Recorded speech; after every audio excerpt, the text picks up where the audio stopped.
Again, how's everyone doing? Good? All right.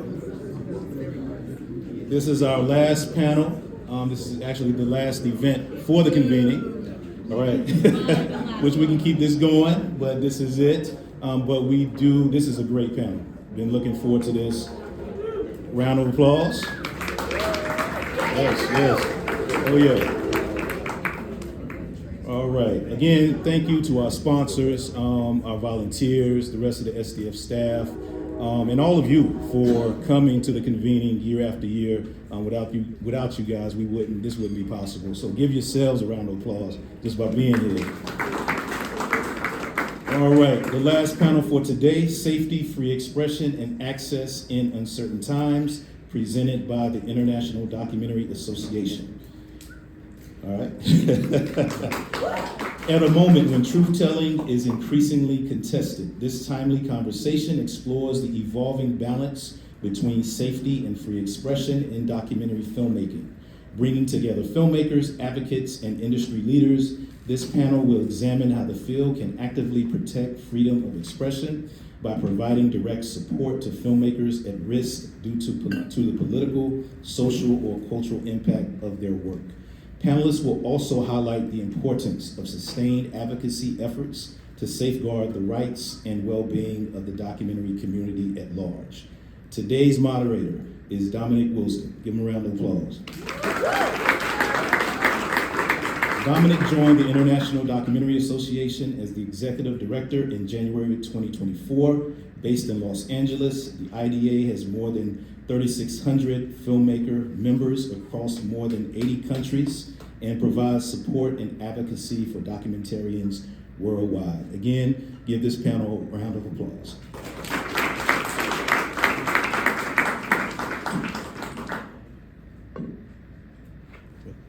Thanks so much, Chris. Thank you, Chris. Thanks, Clint, Southern Documentary Fund, for just the chance to be here with you all and participate in this. I've been doing this for 2.5 years with IDA, but before that, I was several years as an art museum director in Richmond, Virginia, and this is my first time back in this part of the world. And it's a real privilege to be able to do that. And I remember all over again. I actually flew into Richmond and then drove down here because I wanted to go and check in with old friends and colleagues. But it reminds me all over again the kind of community, the kind of spirit and this purpose that there is across the arts and across the ways in which arts relates to social change in this part of the world. So I'm really just so happy to be back here. We wanted, Clint, Chris, and I, when we were talking about topics for what we could do here, I was really interested in, we all were interested in thinking about safety. The timeliness for IDA, I'm going to say more about this in a few minutes, is that recently we launched an emergency assistance fund and associated services for filmmakers that find themselves in immediate physical danger in the course of their filmmaking. I'm going to say a bit more about this in a minute, but we're 3 months into a 6-month pilot. We are absolutely going to continue this program after the pilot. It's not a pilot. It's not a pilot because we're going to stop. It's a pilot because we're here to learn. And we've already, look, I'm just going to carry on explaining it. So I'll get to the introductions in a second, because it is the reason why I wanted to bring us all together, bring you together. It's really to hear what the needs are, what the risks are, what the threats are from all of you in your work, in your communities, in the context in which you do what you do. So the pilot that we launched in early March of this year, it was based on to some extent, the emergency program that's been offered for about 10, 15 years by the Committee to Protect Journalists. It's one way in which, as IDA right now, we're trying to build and provide the forms of direct support to documentary filmmakers that journalists get and need from the dozens of organizations that they have, frankly, to support what they do. Documentary makers do not have that many organizations to do this, and so we're trying to see how we can translate and adapt those forms of support to provide you all and so many documentary makers around the world with what's needed. So we were only able to describe the program, to give quite specific scope to the program. It's really for emergencies and for physical danger. But we invited everybody, we invited filmmakers to get in touch with us, even if they thought their circumstances were outside the current scope of the program, the emergency assistance program. And we have granted about a quarter to a third of the grants that we have given so far in 2 months have been exceptions to those parameters, because our goal here is to grow this and to evolve what's an emergency assistance program to something that, this is the word that's in my mind, in our mind in the office right now, something more like a resilience fund. So something more like what it is to support filmmakers who are under a risk or under threat in all sorts of ways, just in an ongoing fashion. If you forgive me just a little bit more about this, I'll give you an example of how this is going so far, a couple of examples, because I'm really here to kind of understand from you all and have us all sort of hear from each other about what the needs and risks are. So yes, we've supported filmmakers, their ability to kind of to remove themselves from places where they're at risk, from political authorities, from security services, from all sorts of forces. But we also got examples. We got requests from filmmakers who had already left that state of emergency, and now they're in some other place where they have no contacts, no relationships, no way to sustain themselves. And what do they do then? It's not an emergency any longer. But then what? Then how do you continue? We also had filmmakers who said, "I'm not in an emergency, but the participants in my film are. Is that eligible?" Okay, so that was kind of exception to the program that already came up. It's really making us think. There was also examples of filmmakers who had left the place where they were in danger, but they needed a new visa so they didn't have to go back. Right? So the emergency is not returning to danger, not leaving the danger. And then there was a whole other category, and this is the last example I gave, with filmmakers who they did the security and safety prep that we all expect of ourselves to do, but there was a new danger where they found themselves making their film. They wanted to stay, and they didn't want to resolve the emergency. They said, "I want the support to continue making the film." A particular example was in Kherson in southern Ukraine. "I want to continue to make this film because no one else is here to tell the story." So we have examples relate to Ukraine, to Syria, Iran, Myanmar, Russia. Part of the reason why I want to talk about this and have you think about aspects of this, and it can go beyond what we're trying to do, of course, because it's about your context. Why I wanted to see if we could talk about this in this room is because we do get most of our requests from beyond the United States. And there are risks and threats in the United States. So I'm really interested to understand, from you all here, how all of us as a documentary community and the organizations, not just IDA, but others, the organizations that represent you all, how could together we do something collectively to see what we could do to prevent, to protect, keep filmmakers safe in the context in which they find themselves. So that's my point of entry coming into this, and the conversation can go way beyond the things I'm immediately concerned with, and that's the point of having everybody here. But I want to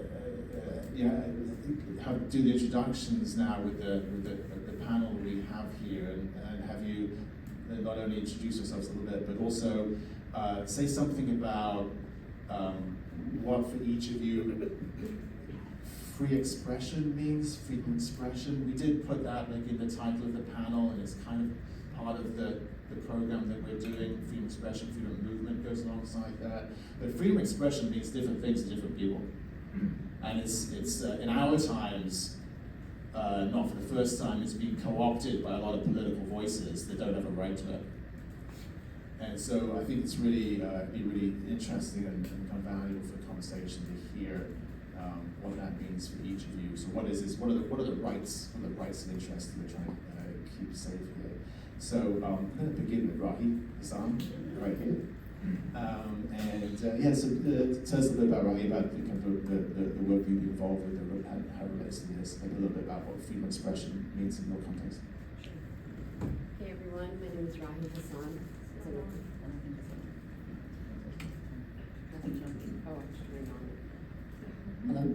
Hey.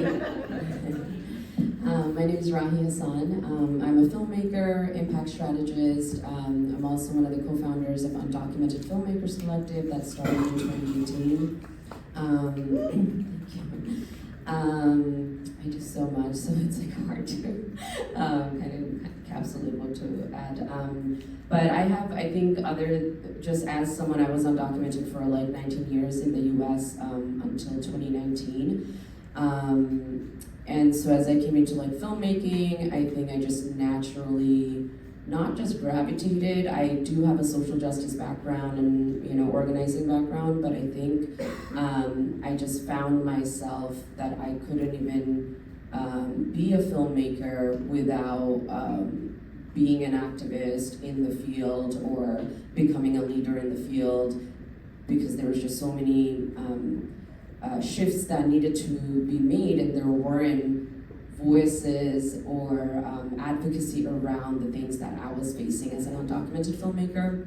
And that's kind of how the film collective even came about.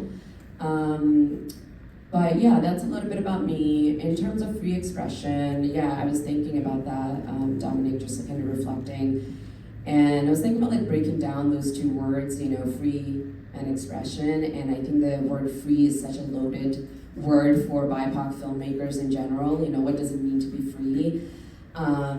Whether it's for creative expression or not. And especially as undocumented filmmakers, also like, what are the things do we need to feel free in the United States, where we're, just like clearly it's like in our face that we don't belong here, or we don't deserve things that other people do, or things like that.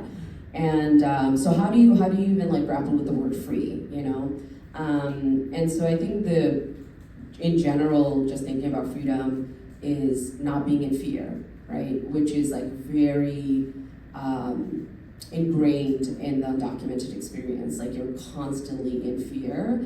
And so I think like in terms of, so that's just like more like my philosophical sort of a reflection around free expression, but in a more like I think industry sense, when undocumented filmmakers or immigrant filmmakers are only expected to tell immigrant stories, right? That is also like not free expression, because there's no creative autonomy and you're boxed in, right? That you, because of this being directly impacted by this experience, that's all you know. And then like you're not a human outside of that. You don't have any other identity. Like if there was even just like other marginalized communities, if a Palestinian filmmaker wanted to make an experimental film about, I don't know, something really absurd, right? They're a filmmaker, they're a storyteller, they're creatives, right? They're having that autonomy to be able to practice your creative expression outside of the box, thinking expansively and being not just being allowed, because it is such a gate-kept industry, right? Whether it's funding, whether it's distribution, but also like for the people and the society around you to unlearn how to not box people, So that, I think that's kind of what comes to mind in terms of free expression. That's great. Hi, my name is Crystalline Hampton. I'm a director and producer, and most of the work that I've worked on has been social impact, social justice pieces, and a lot about empowering women. So free expression to me is really about how do we protect these women? How do we go into create safeguards and allow them to really feel free in their expression? But I think it starts with us, meaning that we have to go in with honest intention to get people to open up and speak freely. So I think as far as like a director and producer, that's something that's very important to me, that we can't go in with trickery. You have, if you want people to express themselves freely, you cannot have other agendas. And so that's what free expression to me in this industry. But we live in America right now at a time where I don't know what free expression is anymore. I don't know how to be free in public without, thinking someone's looking at me side-eye, or, that I might say something wrong or make some type of a wrong movement. So I have found working in films to be a place where I can intentionally make a safe place and speak freely.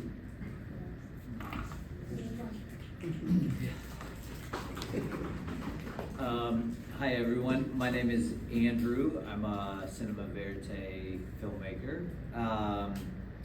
Freedom of expression, is this on? I don't think it's on. Yeah. Is it on? Okay, cool. I'll trust y'all. Yeah, freedom of expression to me, I think I see it through the lens of definitely like cinema verite, where it starts in the beginning being intentional and not over promising. I actually take the opposite approach, where it's like I almost under promise everything and tell them about how awkward the process is. I've always called it a middle school dance. It's like, I'm gonna step on your toes. Let me know when I step on your toes. Like, we're gonna figure out how this thing moves. Because every story kind of has its own rhythm, own dance, and we're gonna figure it out together. It's gonna be awkward, it's invasive. The participants definitely have, I think, the heavy burden, because they're letting us into their life and oftentimes vulnerable moments and unguarded moments. So they're carrying the weight there. So then the freedom of expression for me often looks like, how do I build a production? How do I go about telling the story in a way that it gives them the time and the space to share their voice, to share their story in the way that they'd like to? And I don't do fact checking. I just let them tell what their truth is and let them feel empowered by whatever they want to share. And then also just the freedom, not only freedom of expression, but I think it's really important to give freedom of consent to come and go, and understanding that sometimes early on in productions they share things that they later say, actually I don't think that fits the context, I don't like where that would take the story. And so giving that fluidity in storytelling, I try to, in every bit of my process, I try whatever I'm filming, keep it to 2-3 lenses. I keep it very basic, like one prime that can shoot good, fast, and the rest is like 24 to 70 to 200. I try to keep it real simple just to create that space, because again, I want the least amount of gear in between me and them, so they have somebody to talk to. They don't feel like they're on a stage. They feel like they can be their truest self, and that we aren't watching for them to deliver a moment. Another thing that I do that I find works really well is if they are giving a lot of sound bites and feeling like they have to force their story.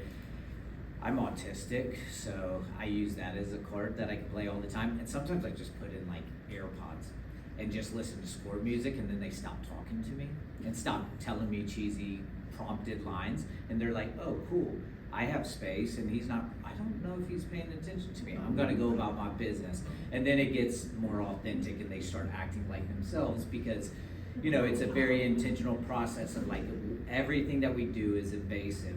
How do we pull it back and give them back their space that they can have the time to find their story, whatever it is.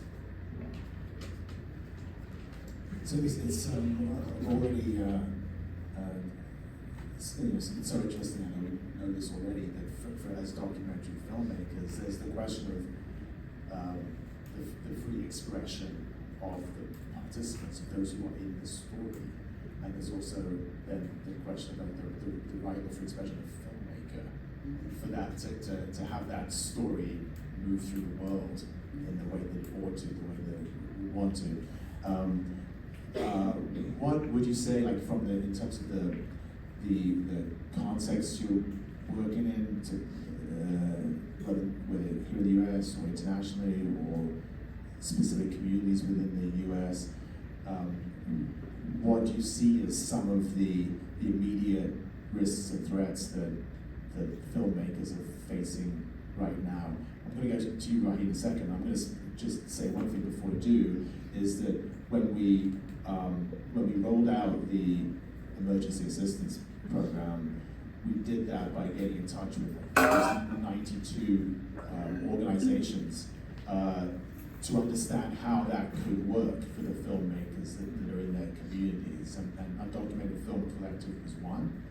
And the input that we got right away from Carlos Ibarra, who we spoke to, was, would it be possible at some point for, let's say, undocumented filmmakers who want to go and shoot an ICE raid to get pre-approved for support in the emergency they're about to go into, right? Emergency hasn't happened yet, but something anticipatory, that kind of support. But that's just an example. I'm really here to understand, like, in terms of yourselves and filmmakers you know and work with, what are some of the risks and threats that you see that need to be faced and need to be met and solved? Yeah, I love that. Thank you for sharing that context, actually, because that's that was like such a good example. Also, I wanted to mention, I was looking at the emergency fund page in IDEA, and you guys have like very clearly named that whatever you share will be like fully confidential, because I think one of the fears around even applying for emergency grants sometimes, when you are sharing your story, like what threats you're going through, it exposes you. You're sharing details that, not only just even, I don't know how, I didn't look into the application, but like how details people have to, like how much they have to share, but that's one thing is like, oh, okay, if that information gets leaked, right, if that gets out. But another point, I'm actually going on a tangent, I just thought of it. POV actually came out with a mental health support grant that initially when they were drafting it, I was one of the consultants, and then they pulled it back because folks were saying that if you are offering mental health support and you're asking us to describe our mental health crisis, like that in itself is so traumatic, and sitting down to like sort of sell that my mental health crisis is like it's like worthy enough to get support can be very taxing on people. So I feel like similarly emergency grants can be that's like I think just having flexibility around the application process I think is also important. In terms of threats, I think there's just so much, and I'm pretty sure everyone's like pretty aware of like the general threats, right, for immigrants and undocumented folks in the US right now. So I have been in conversation with several members of the Undocumented Filmmakers Collective that are very close friends of mine that had active political asylum cases that were just like like a normal case that you just go through, like obviously you wait for a long time, but there wasn't anything like that you had to feel that you were going to be like deported any moment, right? Like their case was kind of like steady. It's like, okay, you have to wait, and then like once you get the hearing date, you'll like figure out what happens in the case, but now people that had steady cases are put in removal proceedings. And they're having to like instantly figure out how to, like, it's like whether they can stay in the country or not, right? And obviously, like anyone that's going through any legal proceedings, like not just that affects your creative process or like stopping your filmmaking, all your emotional capacity, mental energy is going into keeping yourself safe and survival, right? Finding legal support, but also like this filmmaker, she works at a pretty mainstream kind of corporate media company, so she's not able to disclose what she's going through, so she's having to sort of like do her daily grind while navigating the whole, immigration case. So thinking about filmmakers like those, one thought I have in terms of how we can come together collectively as a doc industry. I'm gonna add another story real quick. Another filmmaker that is basically not able to travel anywhere. Like, so his whole career is, he's a DP, and he basically does freelance work, like out of state most of the time. And he doesn't have a car because he's not able to like renew his driver's license. So that just completely like changed like what he has to like shift how he can find work locally and figure out the whole like his freelance career based on his immigration situation. But ultimately I think one of the big gaps in the field we have is there aren't any actual like exclusive entity for legal support, or I don't know if there is, right? And not just for like filmmakers, but even nonprofit leaders or like those of us that have been in artist support like for decades while being a filmmaker. I think there's a lot of silent like harm happening within nonprofits, even within collectives. And we're just having to like swallow it and kind of, I don't know, not able to. And I'm pretty sure like IDA has gone through things. Sorry, I'm taking so long. But basically, I think filling that legal gap can be really helpful for not just for a filmmaker, and like actually having a group of like maybe like a legal clinic that are putting their brains together to think about what are all the legal support that's needed in the field. No, that's great. Actually, if I may, I'm just going to say a word about that since it comes up. So there's legal support is an aspect of just direct support, which can be about how to address issues as they come up. It can also be about prevention. And so, one thing we're trying to do, and this is in response to what members of IDA, filmmakers who are members of IDA have said to us in the last year or two, is we're making legal services, pro bono legal services part of membership at IDA. Yeah. And I think last fall, we added affordable insurance and visa support. So later this year, we're going to be able to have legal support, and that's thanks to a number of partnerships that we've been able to put together. One, for example, the UCLA Documentary Film Legal Clinic, one with the Reporters Committee for the Freedom of the Press, who are offering they're through us. They're going to include documentary filmmakers in the support they provide. So that's on our minds a lot. So I'm sort of also interested in hearing what other services we could get organized to provide to documentary filmmakers in that way. And there's also, there's the legal support that filmmakers need in terms of doing their work, the contract review and that side of things. And of course, there's, if trouble arises, what to do. I'm just going to say, do a quick, we have our annual member survey is live now, so if you are a member of IDA, do this survey and tell us what you need. We did a survey last year. People told us what they needed, and we did it. So if you have ideas around this, then please do that. So after that ad, Crystalline, from the world that you're working in, what sorts of kind of threats and risks do you think we need collectively to address? Well, I think we have to protect women and women filmmakers and women subjects, no matter what.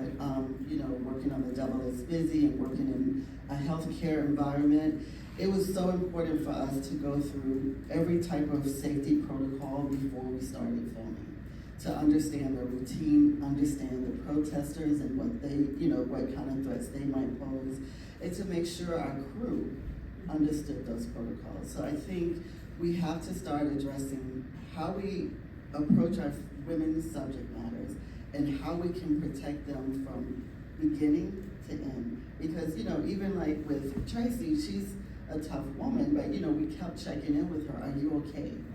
What do you need from us? Because it was important, like she really exposed herself. And the protesters actually saw the documentary and commented on her. Commented about it. It's like, oh, I didn't know you had an abortion. I didn't know you did this. And we were like, whoa, like, what do you need from us? And but she's the kind of person who feels like she can protect herself. But I feel as a filmmaker, I have to keep checking on her to make sure she's okay. Because you might be okay today, but you might not be okay tomorrow. And I think that's something important that, I just saw Bree, who I worked with on the Rosa Parks documentary in 2022, and it's just like, okay, you're good. I see, and I think that's important to have those connections and make sure you create that bridge. And I think that if you have an organization that can support it from a short term to a long term, I think is important as well. That's super interesting. The big thing I'm hearing already from this conversation is how do we support filmmakers, support participants? And we know that relationship is often like a forever relationship. It goes way beyond the making of the film. This is important. Andrew? Yeah, risk is, I don't know, it's a tricky one for me. A little bit of background. So before documentary, I was in the U.S. Army. And so risk assessment, I was trained maybe a little different than a lot of documentary filmmakers. At the same time, I don't know if I register all risks the same as people that are neurotypical. I would say, and every project definitely has different risks associated. When Lambs Become Lions, that was a very physical and legal risk, filming with poachers for 4 years. Kafaru was another film that was very physical but very predictable risk. We were on the ground with caretakers and rhinos. And so that was all pretty easy. They had their ticks that you knew to kind of watch out. I would say my last two, Between the Rains, that one was definitely the one that I was a little bit more gripped throughout the 4 years in the field, because there was a lot of tribal conflict happening over grazing lands, and there was a lot of raids at nighttime on different villages, and I was sleeping in the villages, and bomas would get shot up and all that. So that one was probably the most physical, tangible risk. But a lot of times, and then my most recent film, Kikuyu Land, we were sneaking on multinational corporations and filming, the sexual abuses and the workforce violations happening in some of the largest tea plantations in Kenya. And so all of those, at the same time, they wouldn't have killed me. That would have been like an arrest, maybe a bad beating. So all of them are different levels. But I think the risk that really rocks me and that keeps me up at night is what happens when I get on a plane and I fly away. And it's risk we like to talk about and maybe even sensationalize, the physical risk, or David and Goliath, just give me more stones IDA, I'm in the fight. And it's cool. I'm just an art kid that ends up going up against people way bigger than us with a lot more means. And so just, yes, do give all the stones that you can so we can keep in the battle and just keep on telling stories. But really, the heaviest risk oftentimes comes after you have a cut. It's the communities back in wherever you come from, and it's the fractions that happen in between neighbors. And maybe it's your subject going to Sundance and getting this experience, and then they go home and everybody thinks, oh, you went to Sundance, you got money now. And now, what about me? And now they're trying to navigate this, and we all know that just because you get a big laurel, big premiere, doesn't mean you have any money. Oftentimes, you're actually more in debt. Because it costs a lot of money.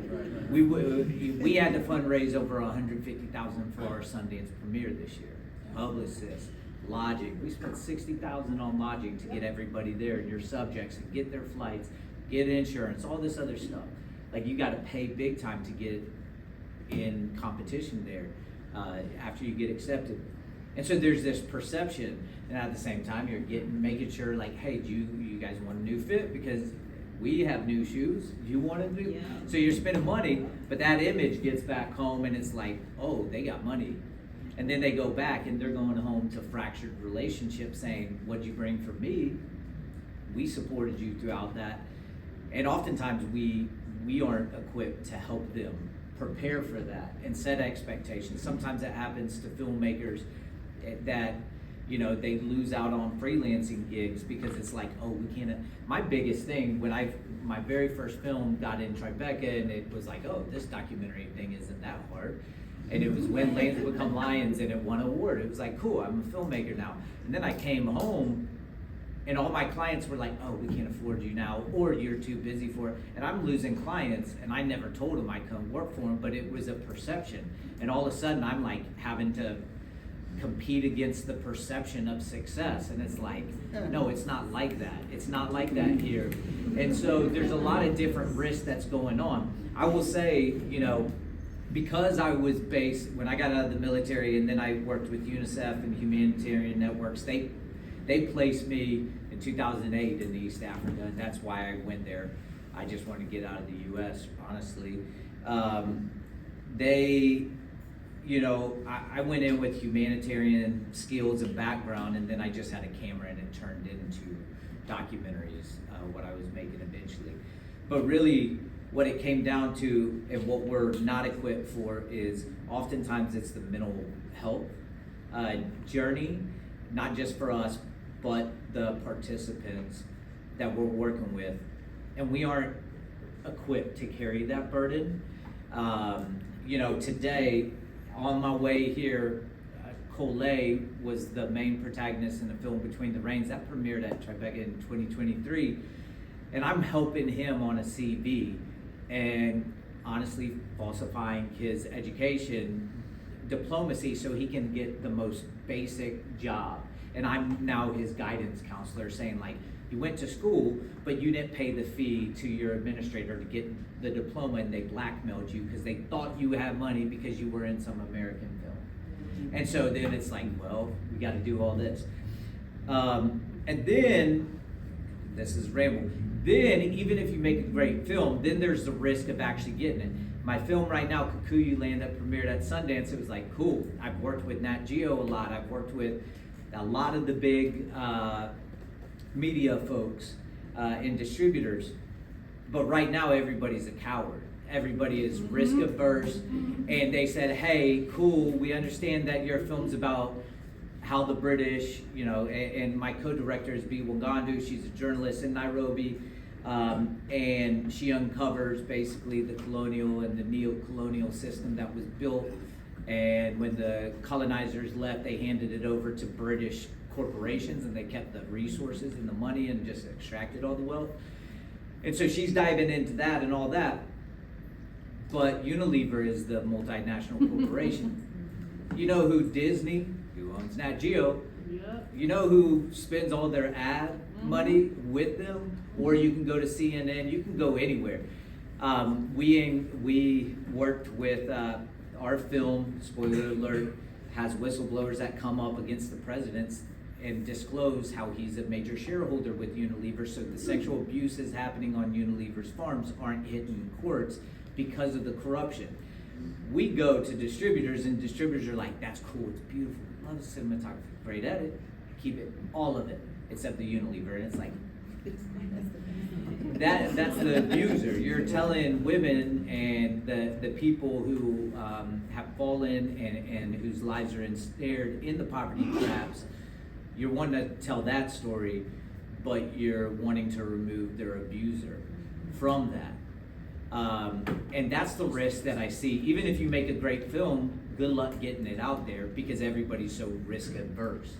So when you talk about risk, we're carrying all this risk on ourselves, but then the distributors and the people in the industry who actually make a profit off our risk are the most cowardly, risk averse people there are in this business.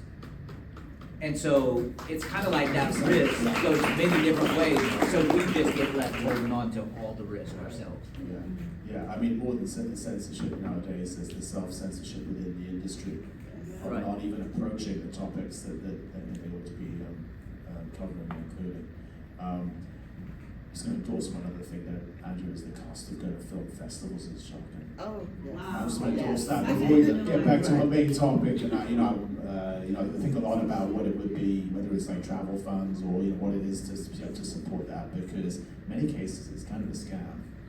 Right? So, But not only just the film festivals, if you lucky enough to get in the award circuit, that's a whole nother job. Oh, you're raising $500,000. If you want to make an Oscar push to reach the doc branch and go everywhere that they are because they have pockets, you're going to have to pay EPs, and you got to get a European EP because they got to be based in Copenhagen to reach that circle of the doc branch. You got to have one in LA, you got to have one in New York, you got to have one in all these pockets.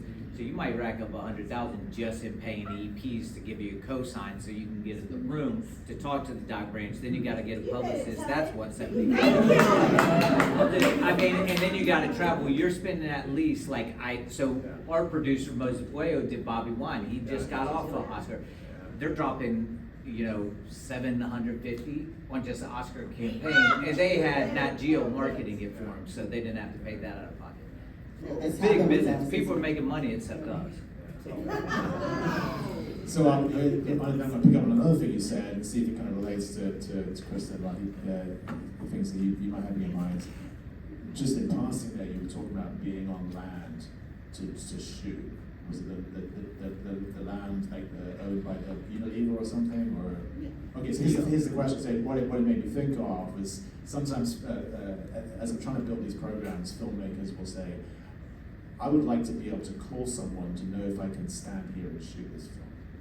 Yeah, I'm never gonna make that call. That's how we started with freedom of expression. And the women, so how that went down. Let me give you an example. Okay. Yeah. So one example, just I'm talking about Charlotte Kaufman, Alabama Solution, talked about they were set up to shoot outside the prison, and the prison authorities came out and said you can't be here. They had a lawyer on hand who said they could be there. Yeah. Yeah, it's definitely situations that call is appropriate. I would say how it worked with me, so my partner of 13 years in East Africa, and my closest friend is a guy named Jenga. He grew up on these plantations. His mom was a film worker, and he's been telling me for 10, 15 years, hey, I want to make this film, and we were saying, how do we get in? And he grew up on these, so we knew the back ways in, the roads and all that. And then, it's a pretty simple mechanism where we sneak me in, and then he hangs out at the highest point on the plantations of Rolling Hills, and on two-way lets me know when the film managers are coming in. Then I just switch to Zoom and get in the tree line. So it was pretty basic. But, I don't expect an attorney to be like, there's some nuance there. At the same time, it would be nice because once we realized that the politicians there locally were shareholders, now we have to pull the journalism card and not be a film crew any longer. So now I got to get my gear through Visa, and now we're having to pay off people at the Visa point interest to go in as a journalist and ignore some of this camera gear type stuff because we can't file a filming permit that says these are where the women live, because there's many, many plantations. We had to build everything out, and even our shot selection, knowing like, is there a way that they could figure out exactly what farm this is? And where we shoot B-roll has to be different than where a witness blower came, because we can't tip their direction of who these women are. They got to narrow it down in between 500,000 women scattered throughout Kenyan plantations. So, you know, that type of stuff, there's nuance. And E&O, you know, right now we just got a letter from Unilever. B. Wagandu contacted them 7 times throughout production. They didn't care. Now they care because they just got tipped off because we were trying to get the Kenyan classification. And so one of the politicians said, hey, this one's shaking up some mess for us.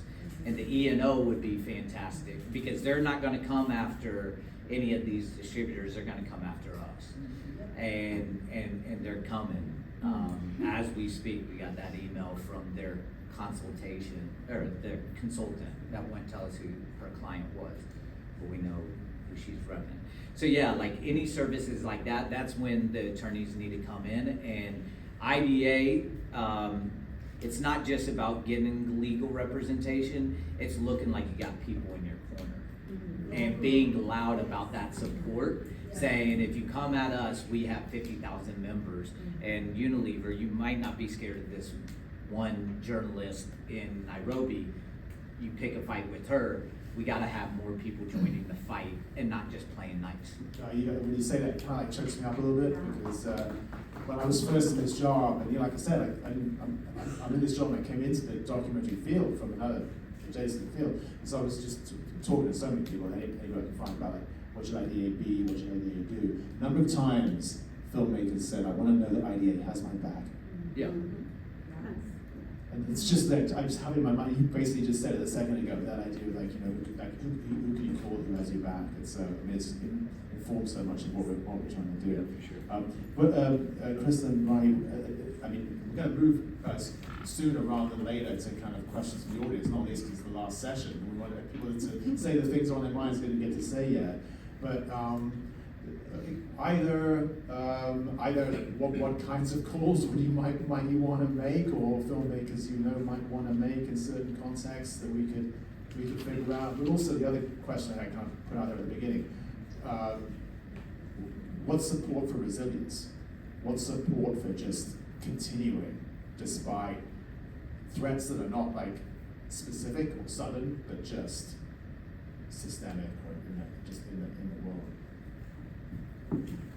Well, for me, I think it's just really creating an ecosystem, like having IDA have your back, and really just sort of like making sure there's some accountability and sort of like someone actually to help you patrol what's happening. Because sometimes when you're in it and you're filming and you're trying to deal with what's happening there, you're not always thinking of like, you know, is someone over there gonna try to come after me? And you know, unfortunately, because I think of my producing background, I'm really conscientious of the logistical approaches and think about those things before I go into filming. But like with, you know, The Devil is Busy, I didn't know what was gonna happen with the protesters. They actually take pictures of your tag when you come in there. So I didn't know if these people were gonna follow me home, you know? And thank goodness, again, like I went through the logistics with our attorney and with the protocol at the clinic, I felt a little more secure about, you know, being there and being on the ground, and knew that if they came after me, they had my back to some degree. But, you know, I live in Georgia and everyone has a gun, you know, and I didn't know when I was gonna show up what was gonna happen, so. But again, the resilience is really about like creating these ecosystems that you are sure that you're going to be protected. Yeah, I'm gonna get a little philosophical again. I went to school for philosophy, so I have an excuse. Thinking about resilience, you know, like me growing up as a kid, I always felt like I was so sensitive and like just very emotional, and just did not fall under the category of stereotypical definition of like a resilient person or like a strong person, emotionally strong person. And I think, just thinking about resilience, like unpacking that resilience can look in different ways for different people, for different communities, and there are different needs to persevere whatever they're going through.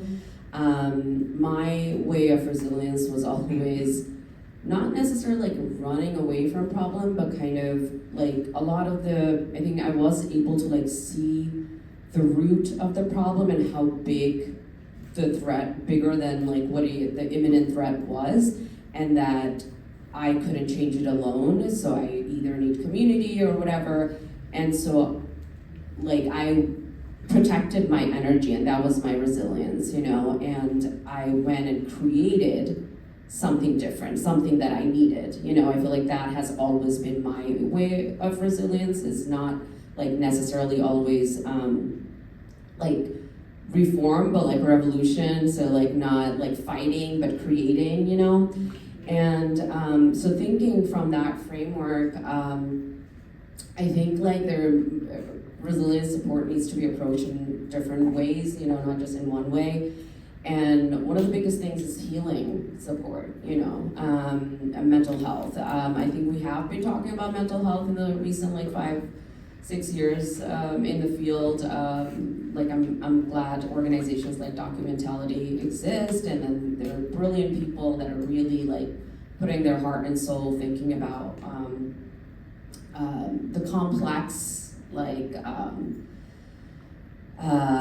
trauma and PTSD that BIPOC filmmakers are not just going through just as an identity, but even just in the storytelling landscape, if you're in film industry, addressing that. And then I think what you were doing, you talked to 90 filmmakers, I think really going where the community is and customizing that support versus a blanket, support. But yeah, I want to think about it more. I feel like I can't think off the top of my head right now, but there's just so much I feel like as a field, if we come together, that we can do it. And I think that is the preventative support is something we don't think about. We're always okay, this is what communities need, let's address that. So I think that just opening up that conversation is so important right now. Can I just add one thing? I think it's important that organizations also help with self-care. And I was telling Andrew, one of the series that I worked on, Born in Synonym, we had actual therapists for the employees as well as the cult members, because we wanted them to be able to go and talk to someone and to be able to take care of themselves from a mental perspective. But it would also be nice if y'all can add in some spas. I want to be low about that. I need a massage so bad. I will say, I said earlier on, we feel like David and Goliath, and that's a little sensationalized, and it's definitely God, it sounds pretentious when I say it out loud again. We just need a bigger rock. We just need people to give us bigger rocks, not more rocks. What that looks like to me is when festivals do this stuff that's happening right now. Right now, there's an AI documentary that's premiering at Tribeca. Call them out. They spent 2 months working on it. And they're taking a collective story of people's trauma and just throwing it into AI and creating something without addressing the U.S. involvement in the trauma, things like that. And Tribeca knows that they're going to get good marketing out of it because it's an AI doc, not about AI, but it's replacing participants who are supposed to have the power, and that's what's special. All you're doing now is making reality TV. The only thing difference in between reality TV and documentary is where the power lies and who tells the story. And the participants, once we take that out and we give it to AI or the creator, it's now reality TV. It's being produced. And so we need a bigger rock, and we can't always be the one slinging it at them. We also need standards. Right now, every distributor is beating us up and just pounding us down on their evaluations, what we go to market with our budget, and we are we're flying blind because nobody's talking about what they just sold to Disney for, what they sold to ABC or Hulu, because all of us are so afraid of not making a profit on our next one, we don't want to burn bridges. You guys got to be the ones burning bridges so we can just make our stuff. And you got to be able to say, hey, there should be standards that say, hey, Hulu just bought at this price. They just bought, or create a community where we can freely share, hey, this is how much they're offering for this.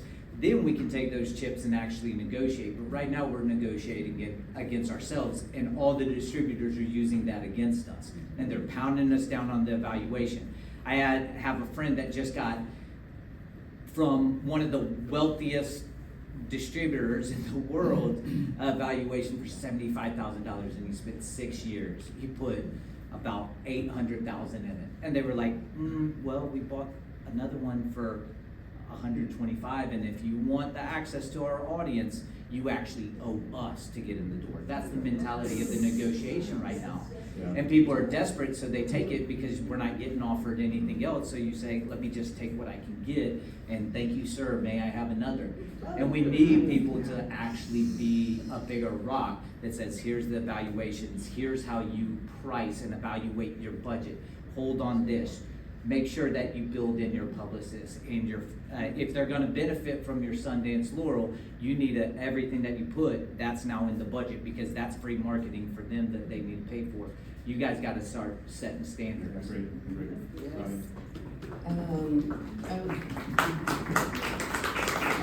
have a moment.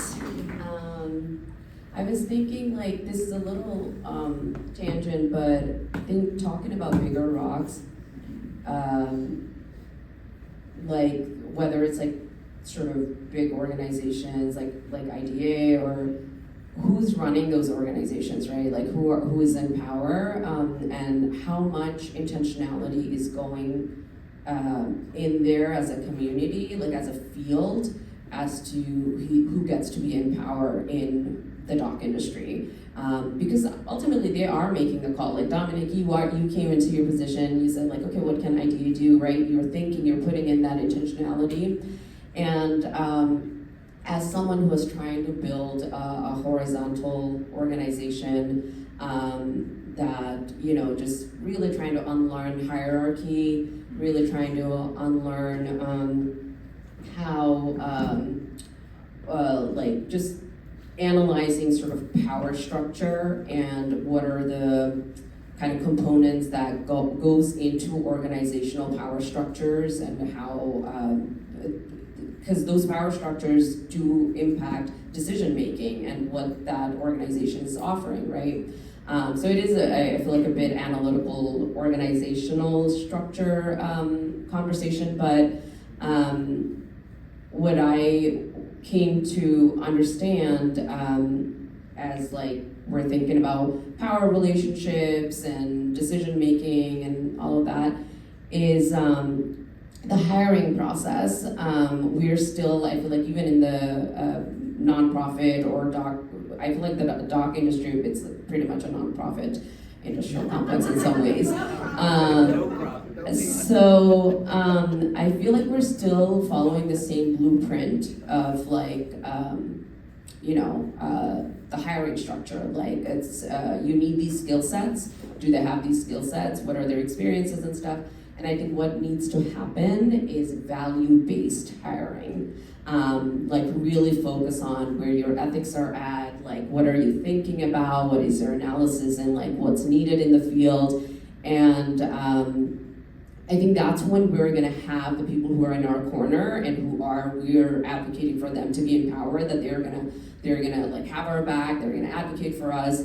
like being in right relationships with those people. So yeah, it's kind of a tangent, but No, it's how the organizations are composed, yeah. Listen, we're going to invite, Chris just gave me a word about time, but we're going to invite folks to come up and say a word. But while you're doing that, I just want to say a couple of things from like our point of view in relation to the things that come up here.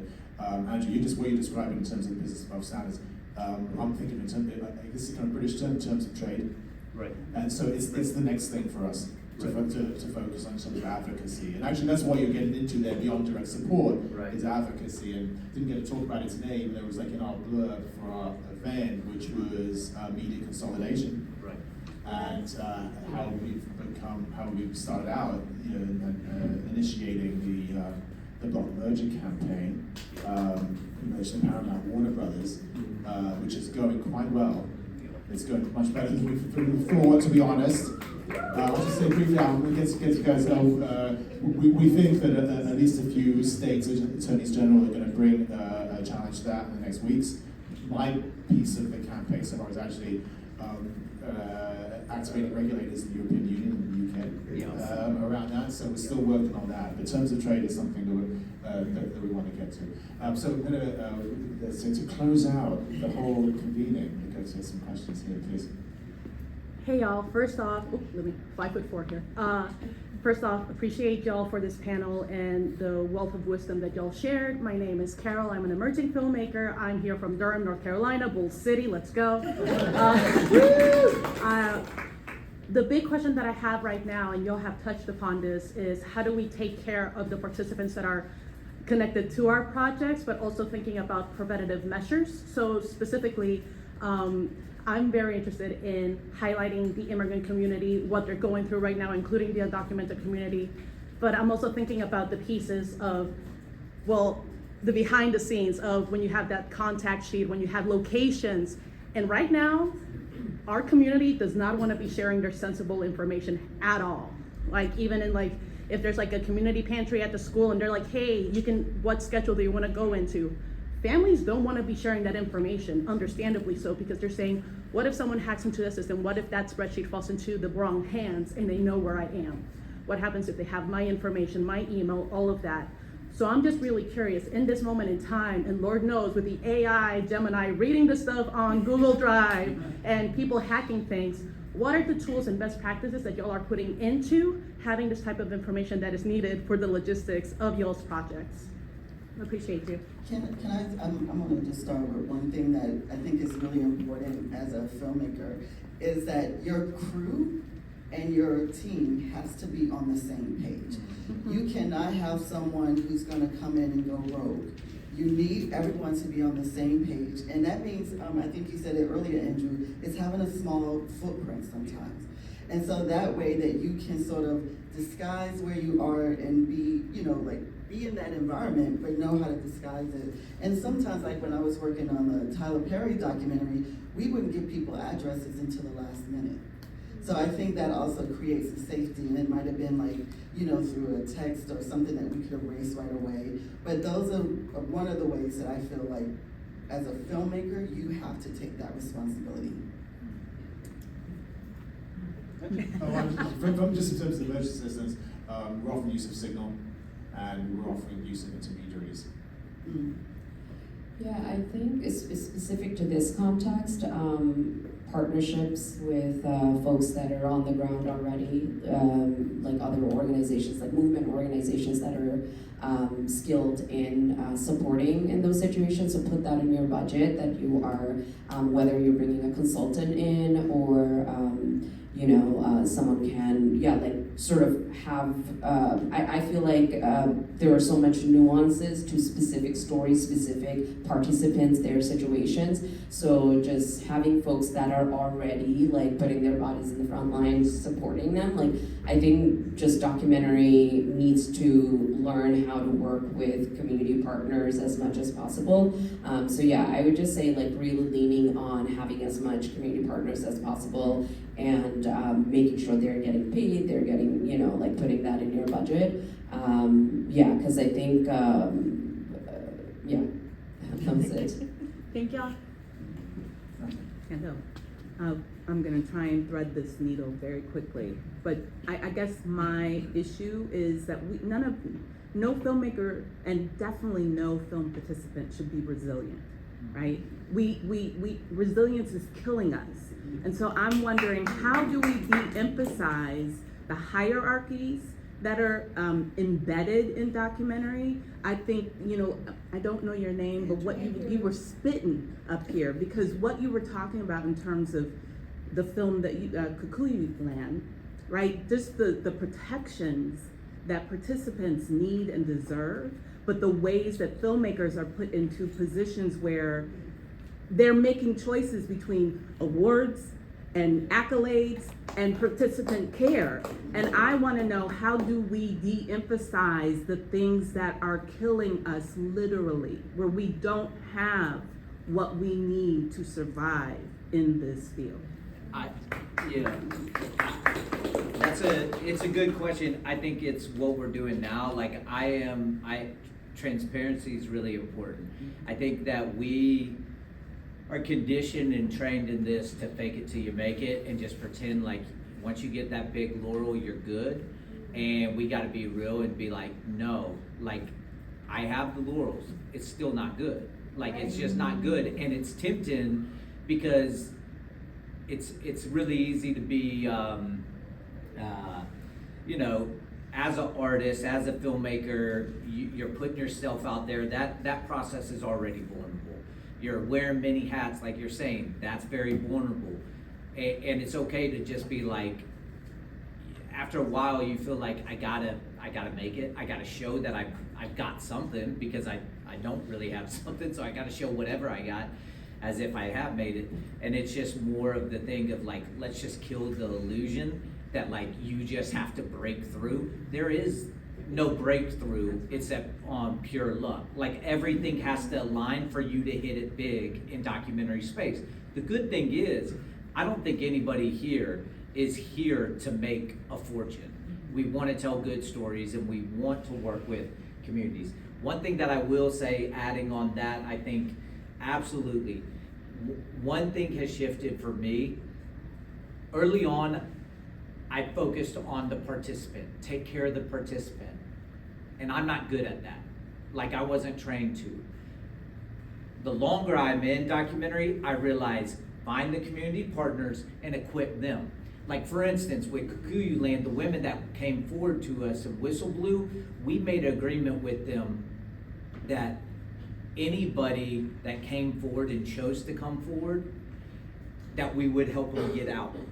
But we didn't put that everywhere because we didn't want it to be, as they came to us, it's like, look, if you tell us our story, this is what we'll commit to try to do. However, there is this whole thing that it's real tempting to be the white savior and be like, the filmmaker came in and gave you this. No, we found community partners and said, hey, look, we have some funds and some resources. You go in because you're the community member. You're still in the community when I fly home. And so that also helps make sure that I'm not lifting things or trying to lift things. It's working with community partners who are gonna be there when I'm on to my next one. And the relationship with me and the participant is good, but most important, it's good through the community partners, and they look like the heroes. They're the people that they turn to, and they're the ones that their relationship and their standing within the community is stronger because of the film, not my ego or my identity within the community. Thank you for that question. My name is Rafael Samanes. I just want to build on a little bit of before the two people that asked questions and your presentations today. I'm a former community organizer from New York, organizing street vendors in New York City. Became a filmmaker, and this is an observation and a question, is that we are seeing that within film world, we're not really seeing the reality of what actually is happening. The films that get that are pushed to the front, a lot of times the films that are being filmed, how do I say this? We are not able, even though we film, we have to hold on to our films because it's not safe to put them out.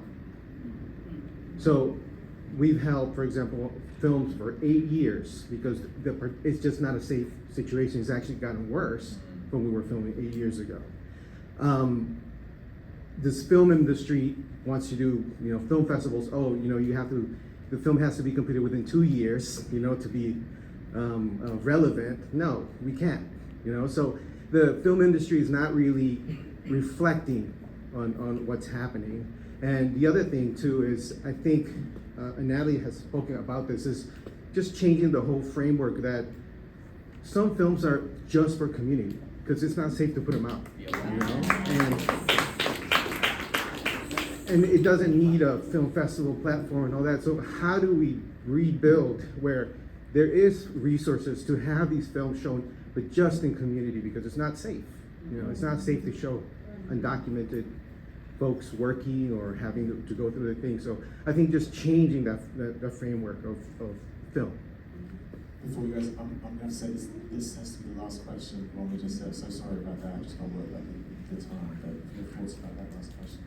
Yeah, Rafael, can we be best friends?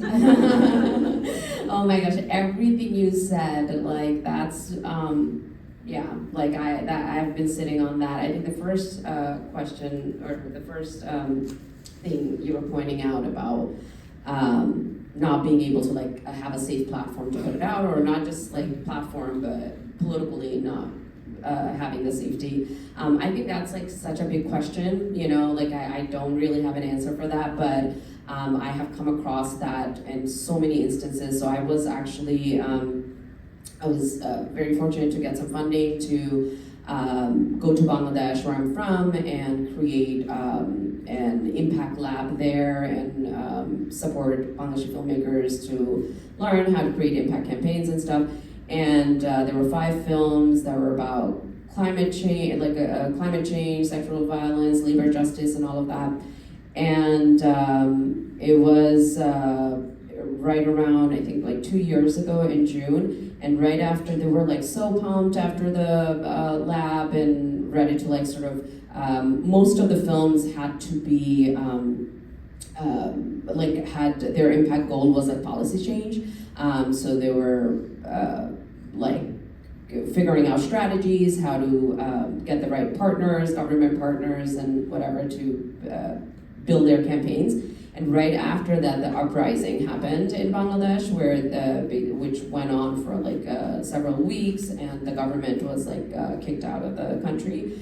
And so it completely changed, like they just had to pause the campaigns, and it was just a very volatile moment in Bangladesh where you had to be very careful about like what narrative you're putting out, yeah, just thinking about like those films, for them to screen, like they might not be able to like have a safe timeline to put those films, whether in festivals or whatever, for like another few years, But if festivals have that requirements, how do these films get told? And what's the last thing you talking about?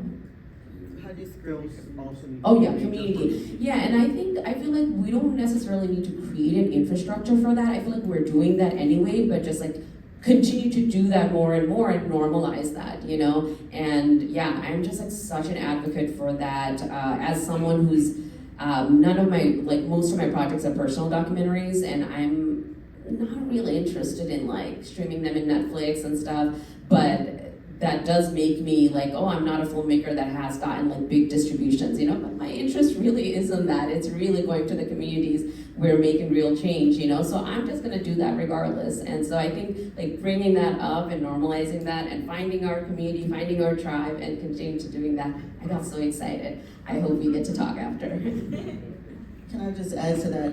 One of the things about screening in communities is really tapping into the people who are around you, like your producers, even the subjects, and then finding places and organizations that you might not have thought about to sort of like engage with those people. Another thing is like, look at, you're at Duke, you have all these schools around you, tap into each division, which division speak to your particular film, and try to reach out to them and engage with those people so that you can get a screening, you can create a buzz. That's what's happening right now with my Free Joanne Little film that I produced. You know, we started at Doc NYC, but then we didn't have festivals for a while, so we started screening it at Fordham and other colleges and museums. And so we started to create a way to get the film out there. And I personally love the small screens because I think they're more intimate, and I think people really can walk away with something. So before I wrap up and invite us all to applaud the panelists and us all for our ideas and voices over these days, just want to say, this is amazing convening. ID8 does a convening, it's next month, Getting Real 26, and we created a discount code for you all, which is SDOC GR26. So SDOC GR26. If you didn't write it down, you can ask me afterwards. It's $95 off, either in person or virtual. It makes it free for virtual. Yes, we'll find that. One more time, SDOC GR26. Yeah, oh no. Just one time. Just for this folks in this room. Yeah, and if you give it to your relatives, I won't tell anybody. What is it? No, I was saying maybe Chris can email it. Yeah, maybe. Yeah, I'll give it to Chris. Okay, but then, so listen, it's been an amazing panel, amazing event. I'm really so proud, privileged and grateful to be here. Thank you all. Thank you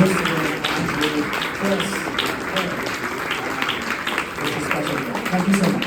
And I'll get that code from Dominic. We will send it to all of you guys. We definitely want you to participate in Getting Real. It's a great conference as well. But give another round of applause to our panelists.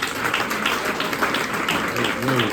I've enjoyed this so much from start to finish, but we're going to give it over to our ED to close us out. Thanks, Chris. Thanks for this amazing panel. And again, thanks everybody for making this event what it is. It's all about community, and you all made it, so thank you. And please stay in touch with one another and with SDF, and looking forward to some great programming throughout the year. Hopefully seeing some folks at Getting Real and next year. So thank you all.